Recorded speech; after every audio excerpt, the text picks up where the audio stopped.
I froze halfway up the stairs when I heard her voice. "Please, babe," Lisa said, laughing in that soft, playful tone I hadn't heard directed at me in months. "He's just a wallet I haven't emptied yet." For a second I thought I'd misheard her. My hand gripped the banister so tight my knuckles went white. But then her friend's voice came through the half-closed bedroom door, muffled but clear enough. "You're awful," the friend said, giggling. "You really got him wrapped around your finger, huh?" Lisa snorted. "He's useful. Pays the bills, keeps the lights on, and doesn't ask questions. Once I'm done, I'll find someone who actually excites me." The world tilted. My chest hollowed out. The warmth drained from my body so fast I thought I might collapse right there on the stairs. Lisa and I had been married for 7 years.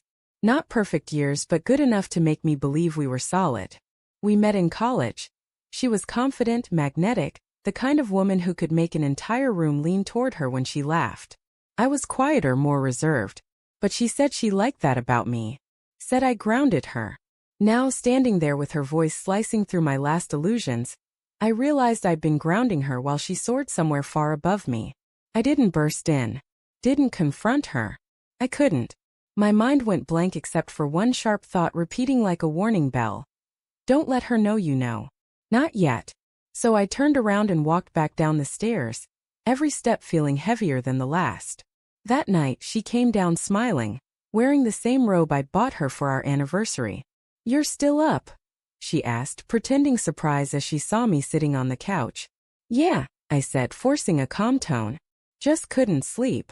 She stretched, yawned, and said, "You worry too much, Daniel. You've been so tense lately." I almost laughed. Tense? My entire world had just cracked in half and she was telling me I was tense. When she leaned down to kiss my cheek, the smell of her perfume, sweet vanilla and jasmine, made my stomach twist. It was the same scent she wore on our first date, the same scent that used to make me feel lucky. Now it just made me sick. I kissed her back anyway. Over the next few days I played my part perfectly. The loyal, slightly tired husband. I went to work, came home, made dinner. I even laughed at her jokes, though they felt like tiny knives every time. But inside I was cataloging everything.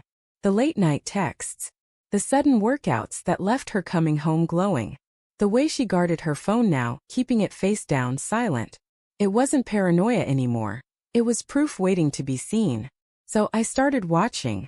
Friday night, she said she was meeting her friend, Claire, for dinner. I nodded, smiled, and told her to have fun. As soon as she left, I got in my car and followed her. My heart was pounding so hard I could barely think straight, but I couldn't stop. She didn't go to the restaurant where Claire worked. She drove across town to a dimly lit bar. The kind of place where no one knew your name unless you wanted them to. She parked, checked her reflection in the mirror, then walked inside. A few minutes later, a tall guy in a leather jacket joined her. They hugged too close too long. I stayed there for almost an hour, watching from the shadows, my fists trembling on the steering wheel. When she finally left with him, hand in hand, I knew. That night I didn't sleep. I didn't even cry. I just sat there in the dark, staring at the framed photo of us on the mantel. Her smile looked so real. Mine did too. I guess we were both pretending in our own ways. But then around 3 a.m., something inside me shifted. The pain turned into something colder, resolve. If I was just a wallet she hadn't emptied yet, I was about to close the account. The next morning I acted normal. Made coffee. Kissed her cheek. Told her I loved her.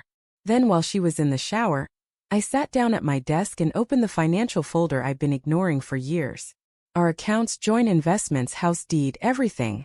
Lisa had no idea I'd been quietly managing most of it. She liked to think she had control, but she never bothered to learn where the real money sat. By noon, I'd transferred the savings to a private account under my name. The house? I'd already started the paperwork to sell my half to my brother, who'd agreed to buy it temporarily to keep things clean. Every asset she thought she had access to gone. All that was left in the joint account was $300. That evening, she waltzed in wearing a new dress. "Hey honey," she chirped, kissing me lightly. "You won't believe how good dinner was last night." I smiled. I'm sure it was. She didn't notice the edge in my voice. She was too busy checking her phone, probably waiting for a message from him. Later that night, as we sat on the couch, I said casually, Hey Lisa, I've been thinking. Maybe we should take a break from all the stress. Go somewhere. She looked up, suspicious but intrigued. Where? Oh, not far. Just away from here. She smiled, leaning closer. That actually sounds nice. I nodded, returning her smile. Pack your things. You'll be leaving tonight. Her smile froze. Wait, what? I stood up and walked to the door. Her suitcases were already there, packed neatly with everything she owned. Her face went pale. What's going on? I handed her my phone. On the screen was a photo I'd taken at the bar. Her and the guy laughing, his arm around her waist. I heard what you said. I told her, my voice steady but shaking at the edges. About me being your wallet. Guess what? It's empty now. She blinked, stunned. Daniel, save it. I cut in. I checked. Every account you thought you could touch? Closed. The car's in my name. The house isn't ours anymore. You wanted excitement, go find it. She gaped at me, eyes wide with disbelief. You can't just. I already did. For a moment, she just stood there, breathing hard like she was trying to find a way to spin it. Then her voice turned sharp, almost desperate. I didn't mean what I said. I was just joking with Claire. You weren't with Claire, I said softly. You were with him. Her mouth opened, then closed. The silence that followed was heavy, suffocating. Finally, she said, almost whispering, Where will I go? I shrugged. Maybe ask the guy in the leather jacket. I'm sure he'll take good care of you. Until he gets bored. She flinched. Tears welled in her eyes, but I didn't move.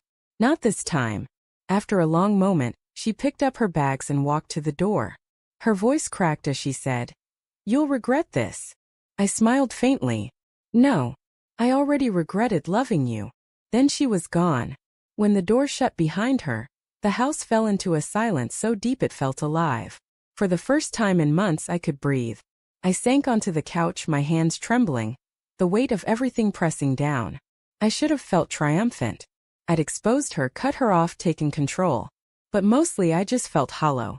Because the truth was, I didn't want revenge. I wanted my wife back, the woman I thought she was.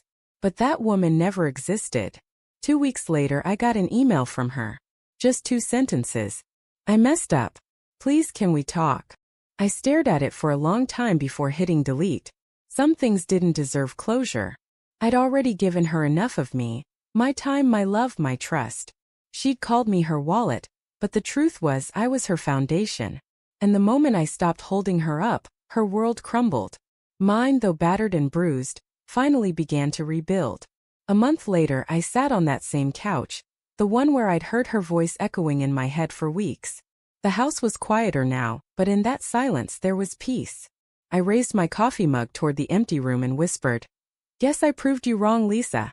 And for the first time in a long while I smiled and meant it.